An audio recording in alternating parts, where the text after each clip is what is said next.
మెదక్ జిల్లా కోల్చారం మండలంలోని మంజీరా పరివాహక ప్రాంత ప్రజలు అప్రమత్తంగా ఉండాలని కోల్చారం తహసీల్దార్ శ్రీనివాసచారి అన్నారు. ఎగువ కురుస్తున్న వర్షాలతో సింగూరు ప్రాజెక్టు నిండు కుండలా మారిందని అన్నారు. సింగూరు ప్రాజెక్టు నుండి నీటిని విడుదల చేస్తున్నారు కాబట్టి కోల్చారం మండలంలోని ఎండ్లగుండ్ల, వైమందాపూర్, కోనాపూర్, తుక్కాపూర్, సంగాయిపేట, రంగంపేట, చిన్నగనపూర్తో పాటు మంజీరా పరివాహక ప్రాంత ప్రజలు అప్రమత్తంగా ఉండాలని తహసీల్దార్ శ్రీనివాసచారి తెలిపారు. గ్రామాల ప్రజలందరికీ కూడా ముఖ్యంగా తెలపడమేమనగా ఈరోజు మరి మహారాష్ట్రలో ఉన్నటువంటి సింగూరు ప్రాజెక్టులో నియర్లీ 90,000 క్యూసెక్ల నీటిని వదలడం జరిగింది. మరి ఆ నీరు మొత్తం కూడా మన దగ్గరికి రావడానికి ఈరోజు కనీసము 7-8 గంటల వరకు రీచ్ అయ్యేటట్టుగా ఉంది.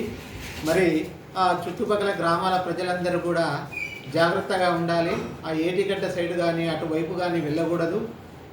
చాలా ప్రికాషనరీగా ఉండాలి. అంతేకాకుండా కొంతమంది రైతులు మేము బోర్లు ఉన్నాయి, బావులు ఉన్నాయి, తర్వాత పైపులు ఉన్నాయి, అవన్నీ కొట్టుకపోతాయనే ఆతృతతో కూడా పోయి తీసుకొచ్చుకుందామని ఆలోచనలు కూడా కొంతమంది పోవడానికి అవకాశం ఉంది. వారెవరు కూడా దయచేసి ఆ ప్రాంతాలకు వెళ్ళకండి.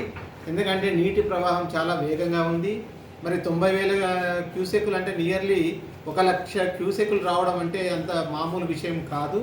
అంతేకాకుండా అక్కడ మహారాష్ట్ర సైడ్ వర్షాలు కూడా బాగున్నాయి. మరి ఈ యొక్క నీటి యొక్క వేగం అనేది రాబోయే రోజుల్లో ఇంకా ఎక్కువ పెరుగుతుందని అందరూ కూడా మనకు తెలుస్తుంది. కనుక ప్రజలందరూ కూడా చాలా అప్రమత్తతో ఉండాలి. మరి ఎటువంటి పరిస్థితుల్లో కూడా ఆ ఏరియా వైపు ఏ ఒక్కరు కూడా వెళ్ళకూడదని, అదే కాకుండా చేపలు పట్టే వాళ్ళు కూడా ఎటువంటి పరిస్థితుల్లో వలలు వేయకూడదని, చేపలు పట్టడానికి సాహసం చేయకూడదని నేను సూచించడం జరుగుతుంది.